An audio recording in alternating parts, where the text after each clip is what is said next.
finally they said, oh, well, sex is not just about the male pleasure. Now there's a female too. And what does she want?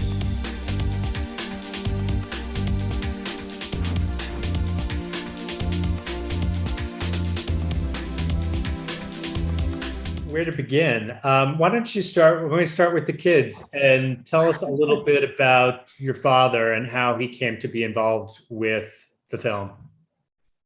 I can touch on that. Our dad, before he was a filmmaker, was actually a hairdresser.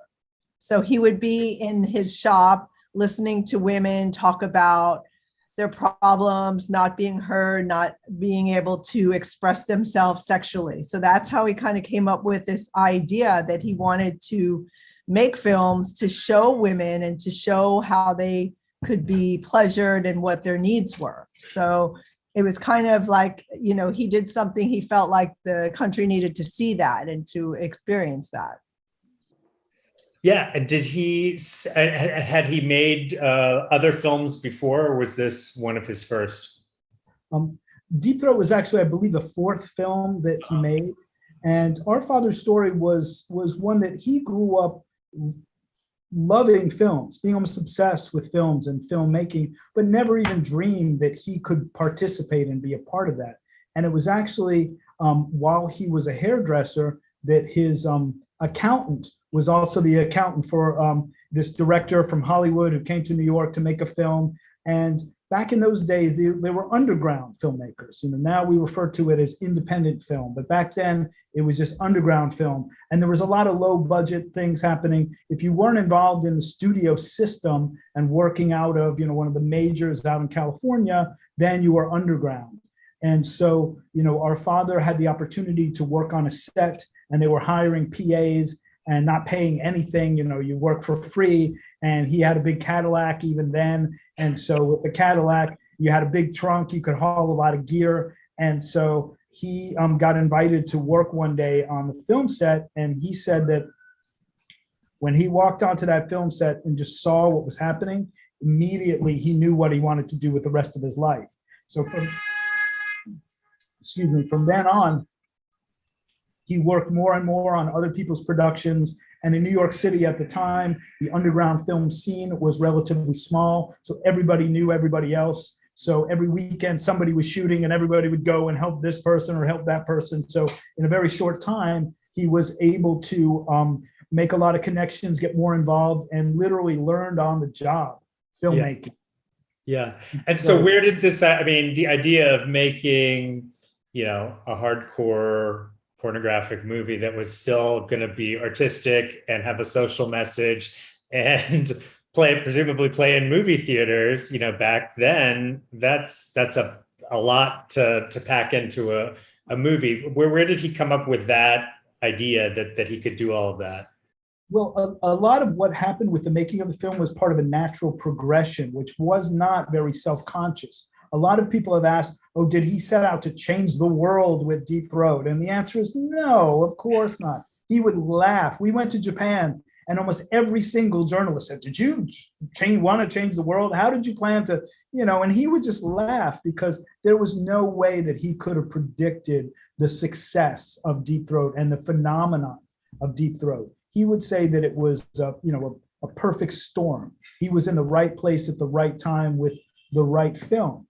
And it just so happened at a time where laws were changing in America about what could and could not be shown on screen. And we were also, coming out of the 60s, and, it was the summer of love, literally, when he first made his very first movie.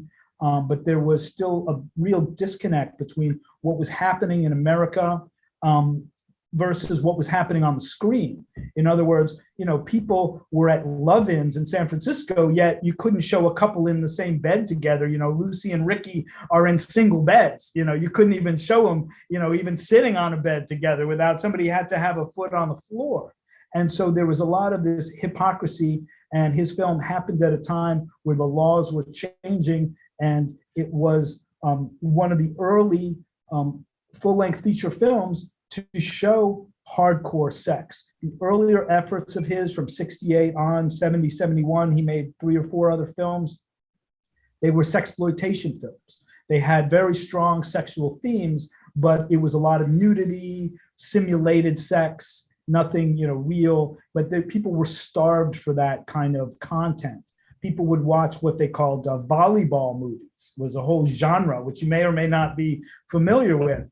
But there were volleyball movies, and there were white coders, okay? And these were films that were created entire genres just to skirt some of the obscenity laws, because people, always had this hunger for seeing explicit imagery. So a volleyball film would be a documentary about a nudist camp. And there was a lot of these movies. Again, so many that it wasn't just a film that I could tell you, it was an entire genre of filmmaking, where it was the secretary at work gets invited to the nudist camp by her boss. And so they go, and now they're nude. And then inevitably everybody goes to play volleyball, because then it was a great way of having naked bodies in motion and a lot of bouncing up and down and like that, and then there was white coders, because films were being busted.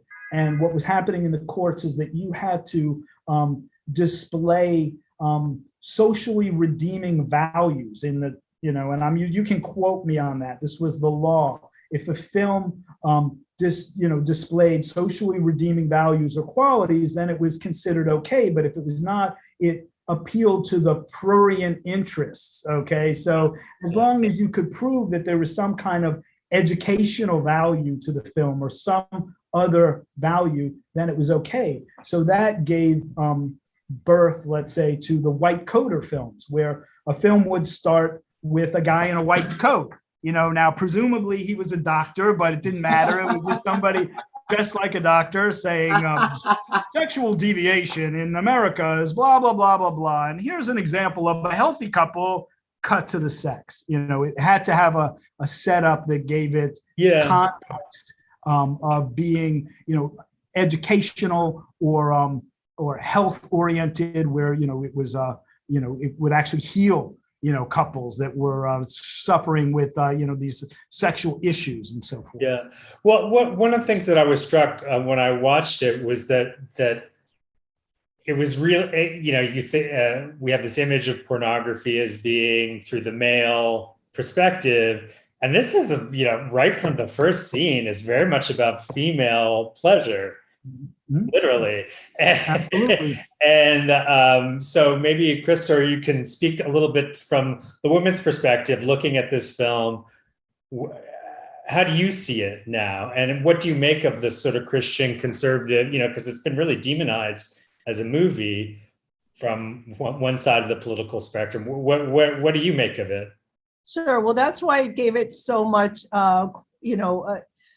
redeeming qualities, because the woman was the protagonist and it was all about her pleasure and what she needed. And that was the first time that this had been shown. And so people were interested, finally they said, oh, well, sex is not just about the male pleasure. Now there's a female too. And what does she want? So it sparked a lot of interest. And then women, it was, well, okay, yeah, it's, we have a say in what happens. So it was very groundbreaking. And, it was the first time that it had happened.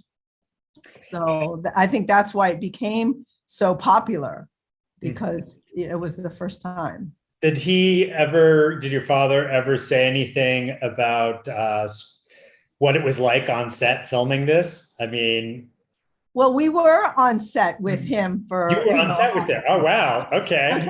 Well, just to back up a little bit, we were always that, we weren't kept in the dark with what was going on, but to see that, when the nitty gritty, when the sex scenes were happening, we were, taken off set and skirted away, but we knew what our father did. We knew, there was sex involved. We knew the human body, and we didn't know what sex was, but we knew that it was something involved in a film that we weren't allowed to see. That was for the adults, we did make that distinction, but we were never kept in the dark of what our father did, and only when we became older that we really understood what was happening, but it wasn't anything that was kept private from us or, hush hush. We were in Miami when they were filming Deep Throat. You know, we were there. We interacted with the cast and the crew, but it was a normal thing to us. It wasn't anything that was dirty or that we should be ashamed of.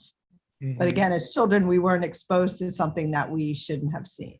What are some of the other hiccups that they experienced along the way?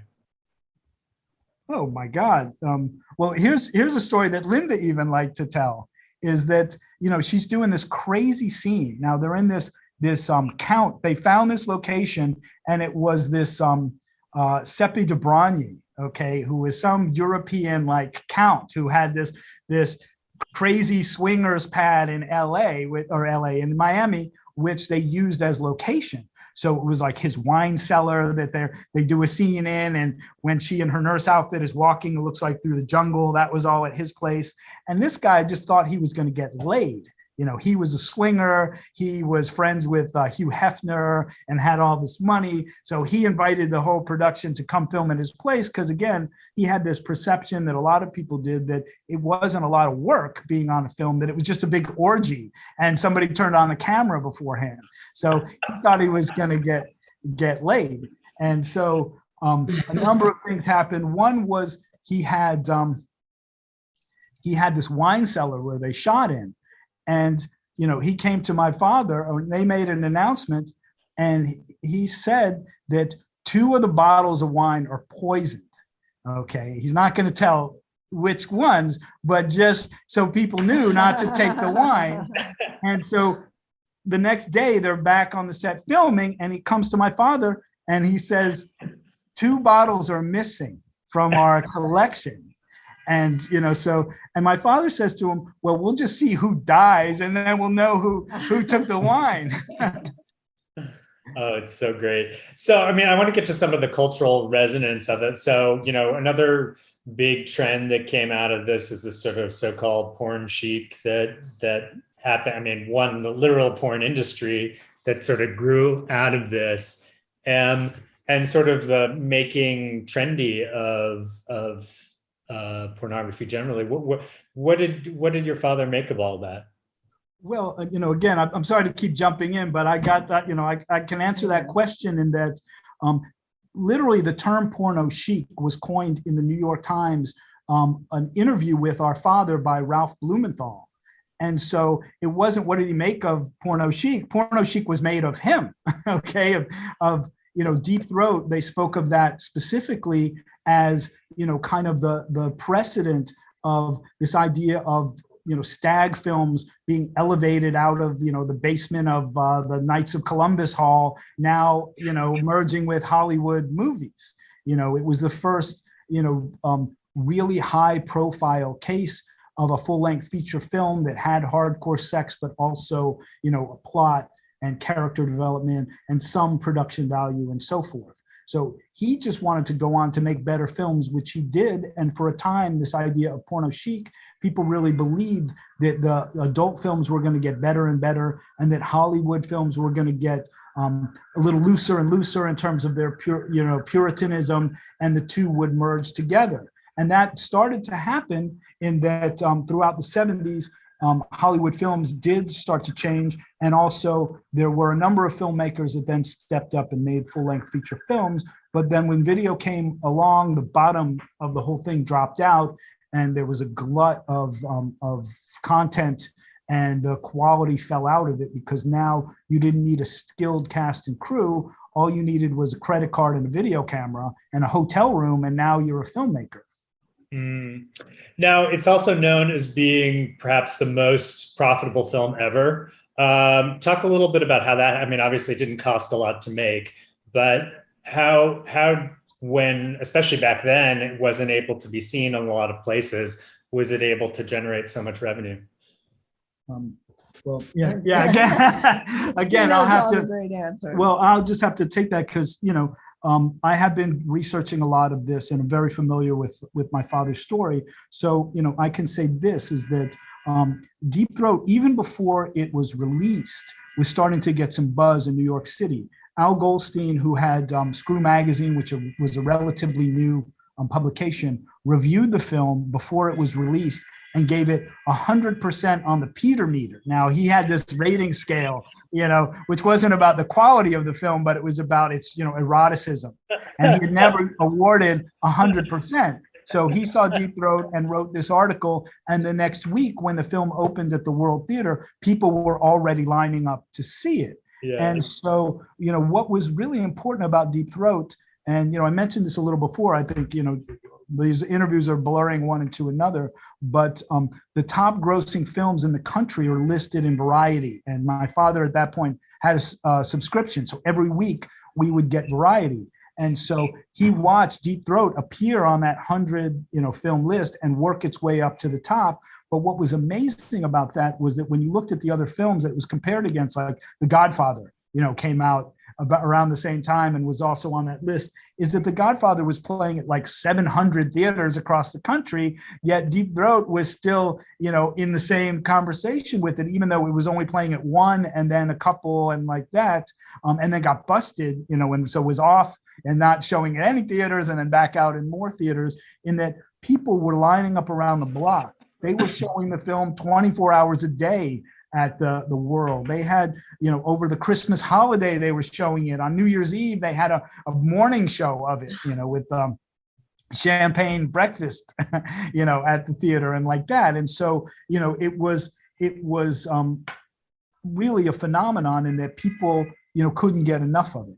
And then once some of the court cases started to be won, later on, it opened in more theaters across the country, which gave it, gave more people an opportunity to actually see the film, which, in today's world of the internet is hard to imagine. But, initially you had to be in New York City to see the movie. You couldn't just, download it. Okay. So you had to be here, and then San Francisco, and then not so much LA, because the laws there were stricter and you couldn't show movies or make movies. So there were different markets. And then the prosecution and persecution of Deep Throat happened, first locally in New York and then nationally across the country.